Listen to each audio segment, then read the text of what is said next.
Okay, so in Parshas Vayzte, there is Yaacov on his way to Haran. On his way, he sleeps over in the place of what will be the Vayzte. He makes a vow, and then he asks in his prayers.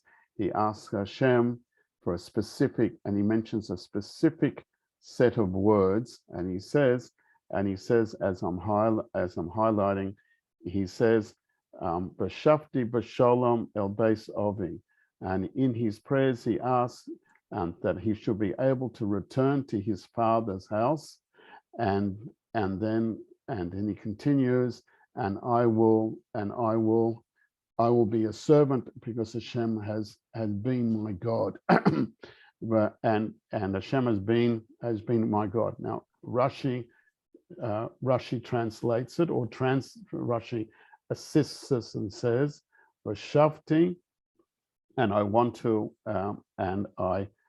I want to return, because Hashem already promised him that V'heshivesi el Hadoma, that he will bring him back to the land, he'll bring them back to Israel.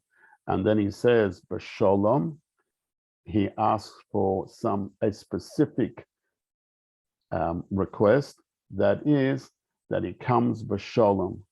And here Rashi says that I wish that I will come back in peace, that is, perfect from sin, that I do not learn from the ways of Lavan. And let's think about and understand about this idea of Shafti B'Shalom, I will return in peace. Shalom, Rashi, as we just said, Rashi utilizes the idea of Shalom to be not necessarily just peace, but the idea of Shalom being complete, being perfect. That is, that he's translating it, the word of Shalom, Shalom minachet, I want to be complete from any sin, because I know what's happening to me is that I'm going to go down to Haran. I'm going to a place which is outside of Israel, and outside of Israel represents a place which is not as close to God as can be, as Israel, and there I will encounter trials and tribulations through my life.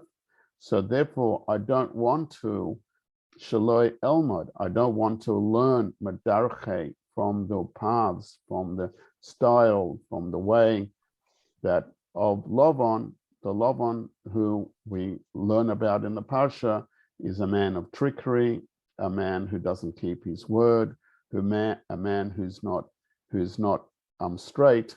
That is, he's not a person who's shalom. He's not shalom minachet. He's not a person that stays away from sinful behavior. Says, I don't want to learn from him, and I don't want to be like him. I want to be absolved, and I want to be not be affected by this level of shalom, which I don't want to be. Don't want to be affected by this level of influence that I can come from a person and the personage of Lavan, who is this sinful person, and that is his request. If we examine the parsha and we remember the total overview of the parsha, we will understand that the parsha talks about Yaacov, and the entire parsha talks about Yaakov's life in Chutz La'aretz. outside of Israel. In fact, our parsha starts with the words that he leaves his father's house, and he now goes away from the area of his father where he lives in Israel. He's now going away from that influence of the holiness of Israel, and he's going to Chutz La'aretz. He's going to a place outside of Israel, to a place of devoid of the spiritualism that he has. Nevertheless, he's asking Hashem that he should protect him. Where does he continue to go to? Where does he continue and live next to? He goes to live in Choron, in a negative place. But as we proceed through the parsha, until the last words of the parsha, when he leaves Lavan, when he leaves his uncle, he's still he's still on his way to Israel. He hasn't yet entered Israel. So the entire parsha is all about his stage in Chutz La'aretz. From this, we can understand that the parsha can give us a lesson, can teach us about how a Jew, how a Bnei Yaacov, children of Yaacov, the Jewish people, can reside, and how they should approach and recognize their purpose in life in their living, in not necessarily in the ultimate of Judaism, in a place of Chutz La'aretz. So, as I said, our parsha from beginning to end speaks about Yaakov's sojourn in Chutz La'aretz, as opposed to the other parshas. The previous parsha speaks of Yitzchak and how Yaakov is growing up in his father's house in Israel. And the end of the parsha, that's next week's parsha, right, speaks about his entry into Israel and he's returning to his father's environment. He's returning to Israel. So our particular parsha, Parshas Vayzte, only speaks about Yaakov's sojourn outside of Israel. And therefore, when the words of the beginning of our parsha, which says, Vayzte Yaacov, Yaakov leaves, that's what it means. He's leaving Israel. He leaves Beersheba to go on his way to outside of Israel. And as he leaves Israel, he continues, and he gets to Yaakov. It says, after the passages that we just saw on the screen before, it says, and Yaakov goes on his way with the promise that Hashem has given him, that he will be successful, and with the request that he's given to God, that he return in a way of shalom. And therefore then he feels strengthened that he can go to Choron, that is outside of Israel, and be successful there. And that's what our parsha tells us, that in his sojourn, he builds a family, he finds assets, and Hashem blesses him with assets. And then at the end, when he's got his family, and he says, "This is time for me to go back," he comes back to Israel, and the last words of our parsha is that he meets up with the angels of angels of Elohim. He meets up with the angels of Hashem.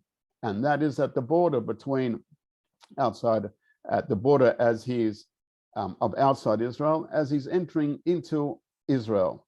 And he calls this place the area of Machanayim, as we learn the teachings, that there he has two camps of angels with him, the angels of that protected him while he was outside Israel, and the angels that are going to accompany him on the way in Israel.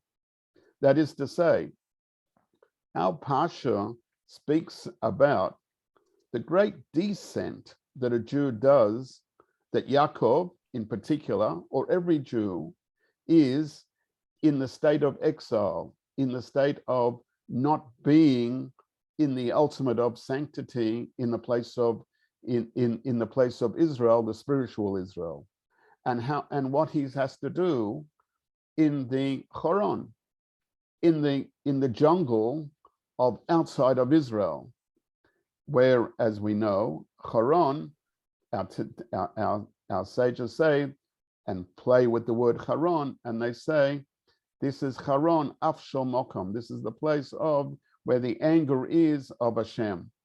That is to say, it's a negative place. And who lives there? Lavan Aromi lives there. The Lavan, who is a trickerer, who can't be trusted, who doesn't stay by his word, is not a straight person. And what does he do? He has to be involved. Yaacov has to be involved. The Jew has to be involved in the physical world. So it's not just that he's leaving Israel and having a spiritual going down in the level of spiritual environment, but he has to involve himself with people of the likes of Lavan, who are in some sense trying to wage a war with him. Not necessarily a physical war, or even might be a physical war, but a waging war with him. And he is in a state of connecting to them, right? And he has to deal with them, and he has to do business with them. He has to be involved in them. So this idea of Yaakov's departure from his father's house in our Parsha, right, is in general an analogy to the Jews, to the Jewish nation, their descent in the physical world. So what do we and what do we find? We find that Yaacov has asked for this blessing that he returned in shalom. And what we do find is that at the end of the Parsha, in fact, he comes back in a state of shalom. He comes back in a state of complete. He's complete spiritually because he's done spiritual service to Hashem, as described by working with the flocks, and how he achieved, although in a physical sense he worked with animals, but in a spiritual sense it's the idea that he worked with sheep and animal. He worked with the Yetzer Hara, a Nefesh Bahamas, the animal soul, and he elevated that up, and that he returned with many assets. What are the assets? The mitzvahs that he had done in the 20 years that he's away from his father's house. Actually, 7 plus 7, the 7 years that he worked for his work wife, the 7 years that he worked, plus 6 years earning his own assets. So he's coming back in the after the completion of the 19th and the 20th year, he's coming back. He's coming back, and he is coming back in a way of Poda b'sholom nafshi.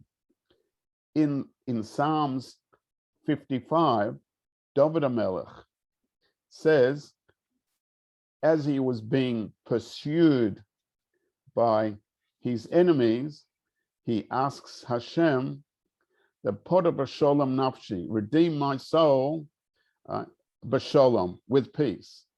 And we're going to understand, we're going to compare this idea and this idea of shalom, or we're going to make a comparison between the idea of shalom, of David HaMelech and his psalms, as taught by the two Lubavitcher Rebbes, the first Lubavitcher Rebbe and the second Lubavitcher Rebbe, in expounding that verse, as we'll get to.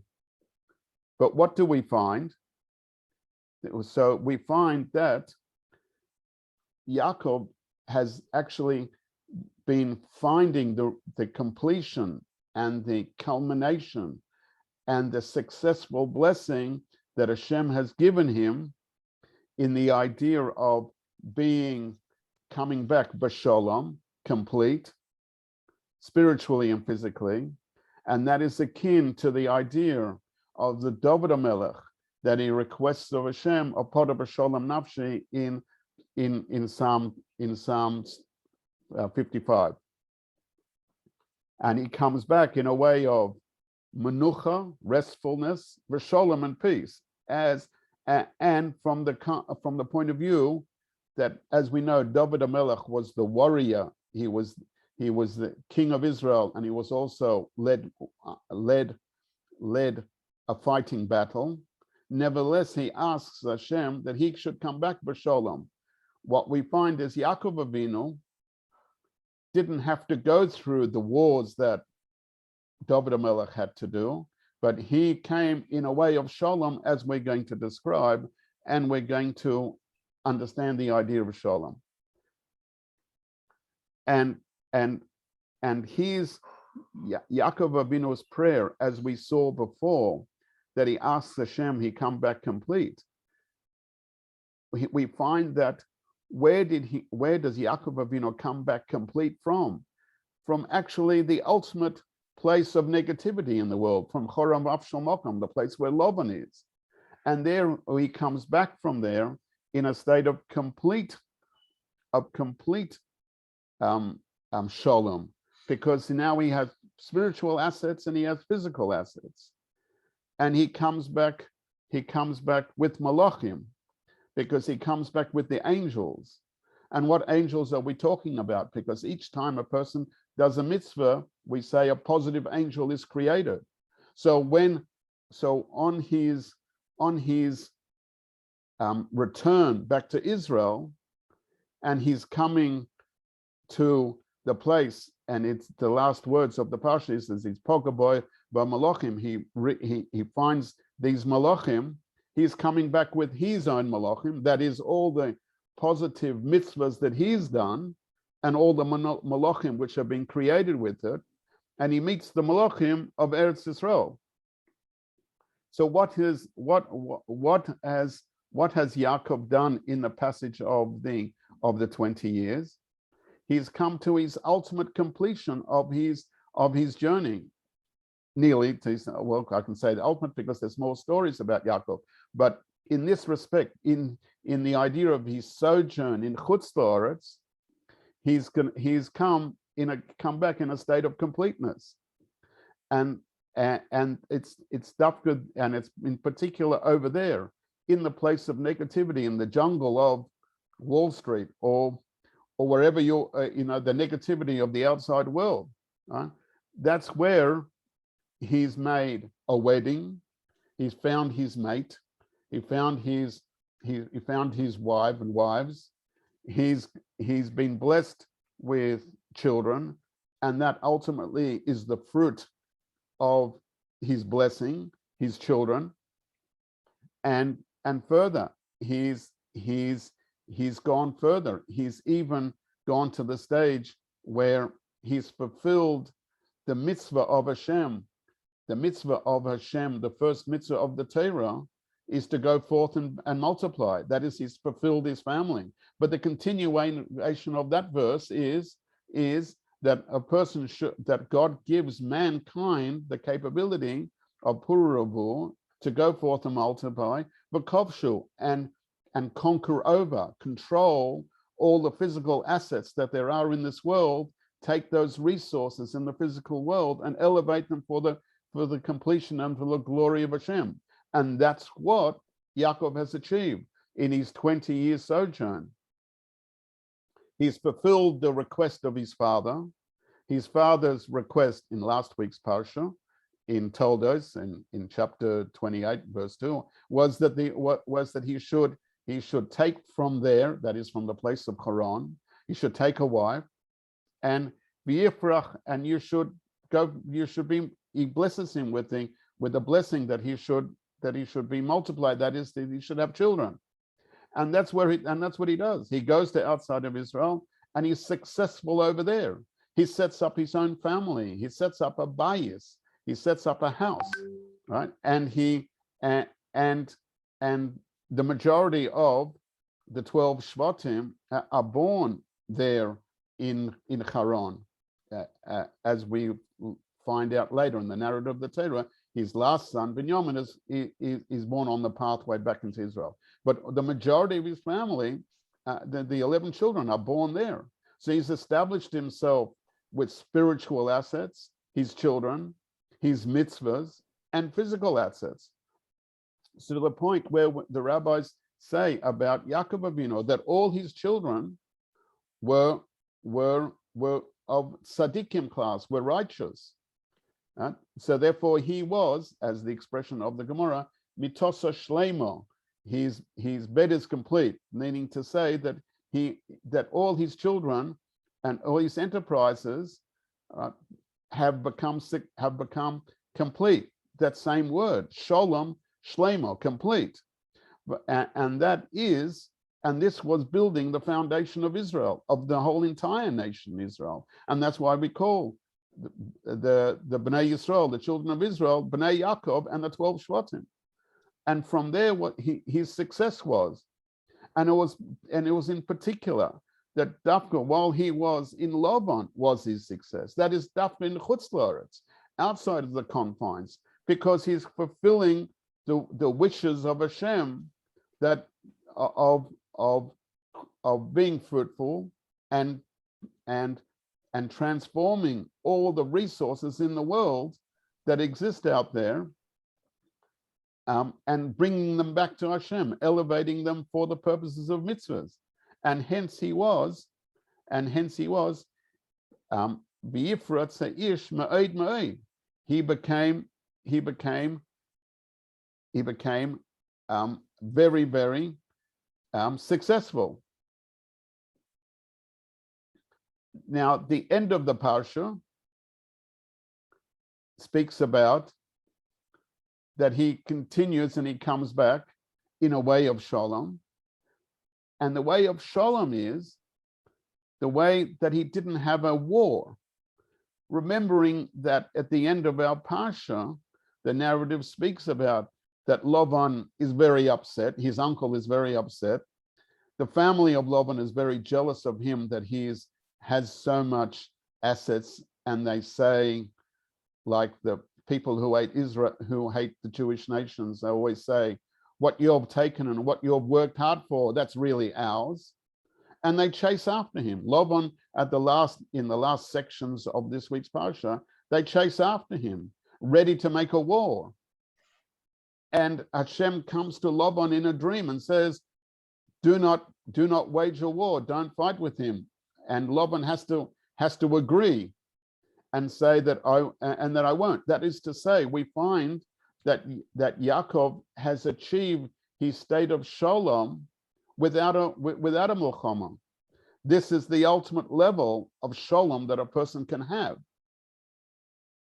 And so what we find is that what we thought was our enemy, Lavan, the greedy Lavan, the unscrupulous Lavan, the family of Lavan who were jealous of him, in the end, are the ones which help him and give him blessings, to the point where in the last couple of verses, we find that Lavan says, and wishes him well. And it says he kisses him and he kisses his children. That is, there's an expression of love between them. That is the idea that Lavan has helped him and given him the permission to go on and to go ahead. That is that the outside world, Chutz La'aretz, gives the Jewish nation permission and blessings to go on. Yaakov is the archetype of the Bnei Yisrael, and that when we do our activities like Yaakov Avinu, the world will come in assistance in a way of shalom, in a way of peace, in a way of completeness that will allow us to achieve everything that we need to do. That is to say, that our Pasha tells us that if we go in the way of Yaakov, we can not only fight the successful fight in spiritual terms, but that the world will assist us and will be able to transform them to us. Mystically speaking, our sages say that when Lavan runs after Yaakov to try to trap him and ostensibly take his possessions from him, the Zohar, the Kabbalah, translates this idea as that Lavan was running after him to give him something extra.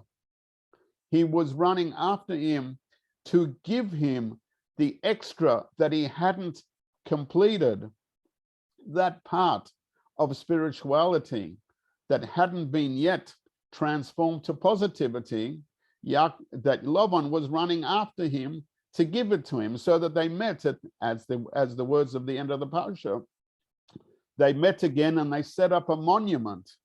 They set up a monument together, a gal, and they set up what's called a monument, or translated as a gal, a borderline between Israel and outside Israel. But in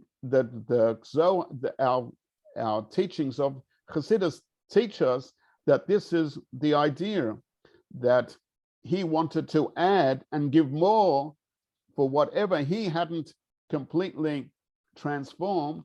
He was giving him the extra. And what did the Jewish nation get out of that? The Jewish nation got out of that extra chapters within the Torah.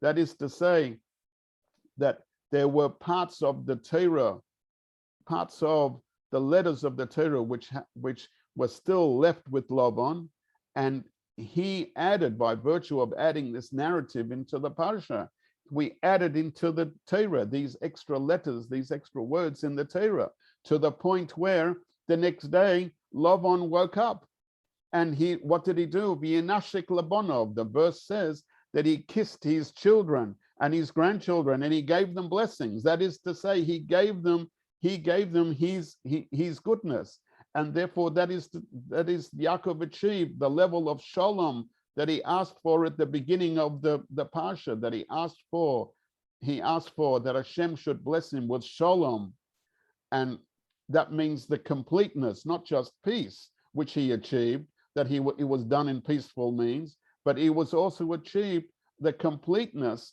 that he was complete in body and soul and assets, and therefore he could complete his journey, and he could continue on his path, as the verse says, that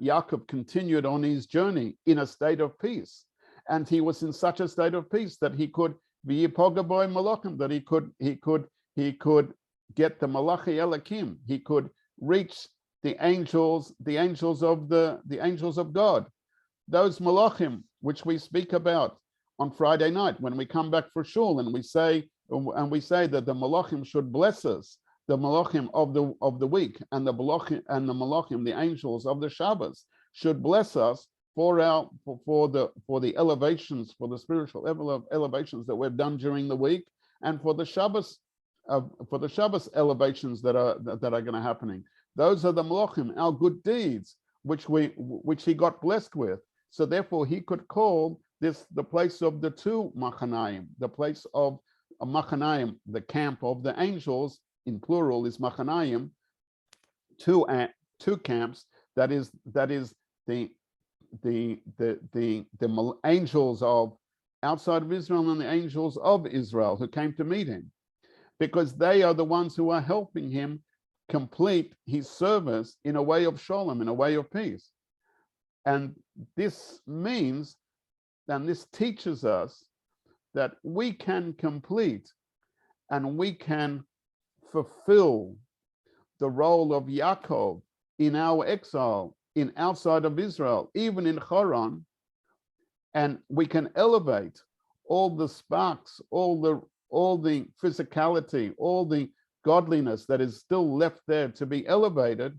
We can elevate them through our service by involving ourselves in the world, but treating that as something to be elevated.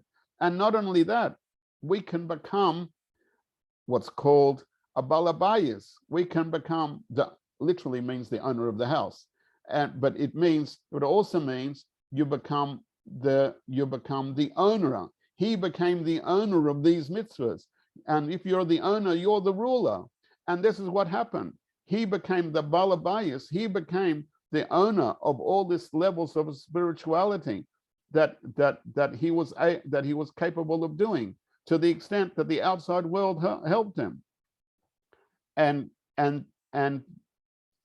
he brought into all the physical surrounding that was next to him.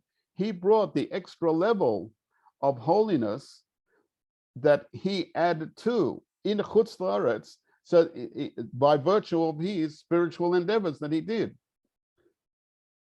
But he didn't do it in a way of having to fight the war. He did it in a way of elevating and spiritually transforming the negativity in the world. That didn't mean that it wasn't difficult. Yaakov Avinu himself says that it was difficult, and all the work that he was involved in. He said he didn't sleep in the day and in the night, taking care of the sheep, and that reflects to the idea that during the day and during the night, while he was tendering the sheep, he was also learning Torah, but he was doing spiritual activities in his physical activities, elevating in the world. So what does that mean? That he became balabais? He added to. He gave to, he added value to all the things in the physical world, so that on his return to Israel, from Chutz La'aretz to Israel, he could come with the advantages that he made in the fight. He could bring those advantages, those levels of spirituality that he fought for in his being in Chutz La'aretz, and add to Chutz La'aretz and bring it back to Israel in a way of Podah B'Shalom. When you in relationship to the angels themselves, as we said, he added to the angels because he transformed the angels. What does that mean? A person's mitzvahs, before a person does a mitzvah, he's involved in, let's say, we're involved with technology at the moment because we're using this technology to give the shir. So the table that's in front of me, the table that's in front of you, that's an inanimate object. But after we use them for some spiritual activity, we add to that particular level of physicality and elevate it and make it more a spiritual item because it's been used for something spiritual. So also the angels which he came back with, which Yaakov came back with, were added to. They were with him, but he added to. Normally, we talk about in the framework of Chassidut, in the framework of the inner realms of Torah, we talk about the difference between a neshama and the difference between a malach. The neshama, the soul, is spiritual. A malach, an angel, is spiritual. But the differential is that the neshama, when it's enclosed in a body and on this physical world, has the capability of progressing, of becoming a halach, of someone of movement. The idea of movement, progressing in spirituality. A malach, an angel, doesn't have that. A malach can't improve himself. He can't make himself a better malach. All he can do is appreciate the spirituality that's next to him. On the other hand, a neshama, by virtue of being enclosed with the body and having an internal struggle with his own nefesh habahamis, his own animal soul, and B, with the outside environment, which is not conducive to spirituality.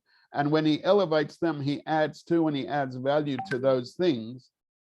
So also, Yaacov added to the malachim that were with him. So what did he do?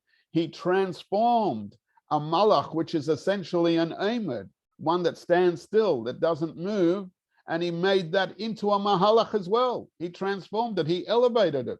He elevated it as something which was essentially stagnant at one level, holy it might be, and transformed it into a mahalach, into one that can move, at a full transformation. This shows us on the power of Yaakov in Chutz La'aretz as he's achieving his completeness without the all-out war, without the fight, but in fact transforming him to the point where Lavan even agrees and helps him. And this we can find in a similar sense with the month of Kislev. We happen to be in the month of Kislev, in the Hebrew month of Kislev, and the Hebrew month of Kislev is very special because it has the special festival of Hanukkah, the festival of lights, the festival of oil, and remembering that the stone, that there's a connective point with the idea of the oil of Hanukkah and Yaakov, and we can connect the idea by saying that the idea of Hanukkah is to shine light, and so also Yaakov also brought light into the world.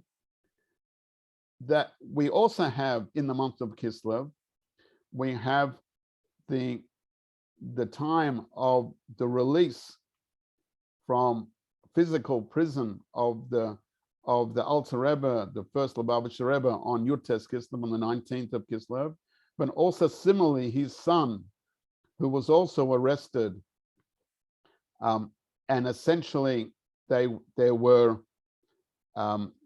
suspicions of his activities by the government, of his activities of collecting money of tzedakah, as if they were anti-government. He got released, but our rabbis have taught us that these oppressions that they had were really oppressions which came from heaven, which were a reaction against the teachings the teachings of the inner parts of Torah that the Alter Rebbe did, and was even further continued by his son. Both of them were released in a period of time. More particularly, the Alter Rebbe, he was informed that he was released when he was saying the verses of Tilim, and he was saying the verse of Poda B'Sholem Nafshi, Mikrobli, and the verse itself of Tilim. And similarly, his son, the Alter Rebbe, was released in the time of that area when you have to say the Tillim of that portion. And both of those taught us that the idea, in particular, the Mittler Rebbe, the Alter Rebbe's son, particularly wrote an essay on the idea, a teaching on the idea of Poda B'Sholom Nafshi, this verse, and that is, and explains that that a person can become redeemed, Poda B'Sholom, the request of David HaMelech, the warrior, the great king, right? His request of that he wanted Hashem to be redeemed B'Sholom, Mekorav, from the people who are coming and encircling me, coming close to me, people who are going to make a milchama, a war with me. And he wanted that he should have Poda B'Sholom, he should be redeemed of them B'Sholom, meaning to say that I don't want to have to fight them to be able to get my redemption, to get free of them. I want to be able to transform my my enemies, and that they should become helpers to me, and that they shouldn't cause problems for me, but they should enhance my life. And that is the interpretation of Poda B'Sholom, that the Poda B'Sholom of Tilim, that the Rebbeim said on Yutes Kislev, in the month of Kislev, was a prayer that they should be redeemed on behalf of the elevation of the world via Torah and the revelation of Torah's Chassidus, the teachings of Chassidus, of their Torah, in a way of Poda B'Sholom, that they shouldn't have angst and anxiety about it, and that there shouldn't be the people who speak negative and bad about them, but they should become part of the solution, the redemption of the people. So all of this is the teachings to us. All of this is the teachings to us that when we go out in our own personal service, as the expression says, Maisa Obas Simon Labonim, the activity of our forefathers are a teaching for the children. The activities of our forefathers show us a path about how we should organize our lives, and how we can have a philosophy and an activity and a move ahead methodology for our own lives, how we can go ahead and how we should move ahead when we're involved in aspects of Golus, when we're involved in a circumstance where we're in Korov, where the enemies are surrounding me. We might be in Choron, and we might be involved with Lovon Aromi. We might be involved with these people. We have to understand, and this parsha is a teaching for us, that we can achieve the idea of Poda B'Sholom Nafshi, not necessarily in a way of having to wage a war, but in a way of shalom, in a way of menucha, in a way of easiness, so that automatically all the people who are the people that might be against us not only become not against us, till they actually become like Lavan Arami, the one who give us a kiss and bless us and continue us on our way. And that's is what a lesson that we can learn, that our fathers showed us a way that we can, if we go in their way, in the way of shalom, in the way of completeness, we can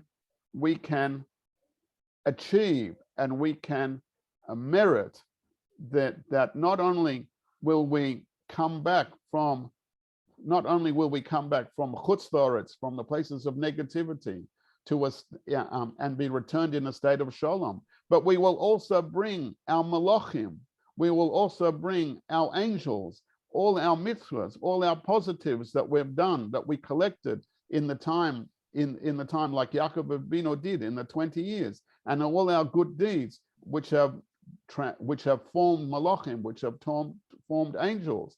They will come with us, and they will advocate for us, and they will be part of the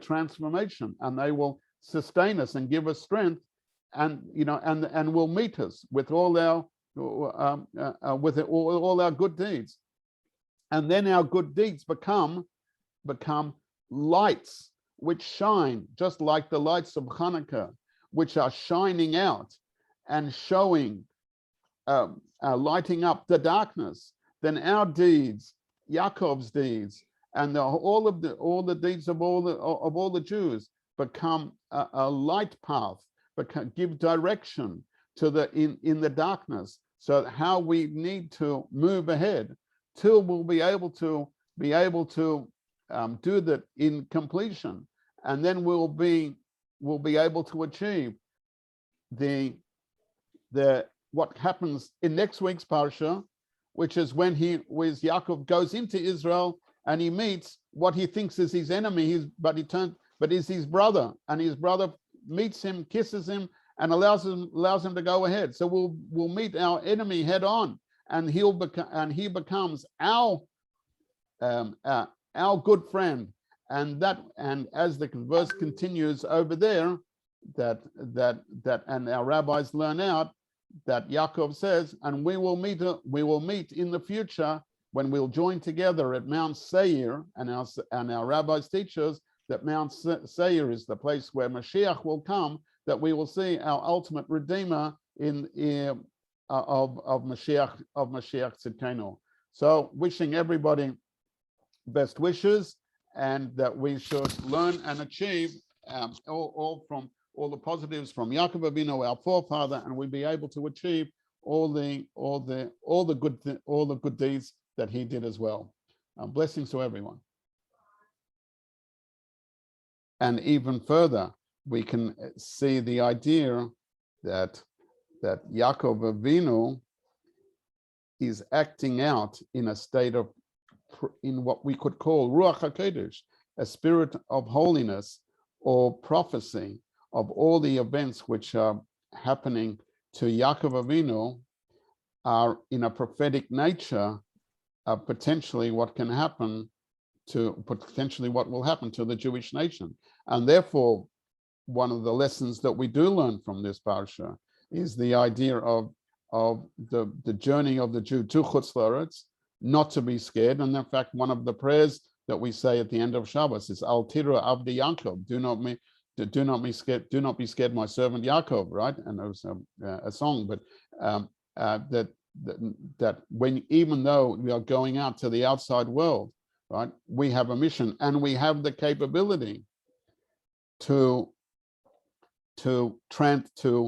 not only be succumb to the world, but we can transform the world to be like those and to achieve the malachim, which we call elevate them and take as our good deeds that we've come. So this is as if it was the prophecy to the Jewish nation that this will happen through all the trials and tribulations through the period with the ultimate till we'll come to the point of the ultimate completion with Mashiach Tzidkenu, with the King, with Mashiach.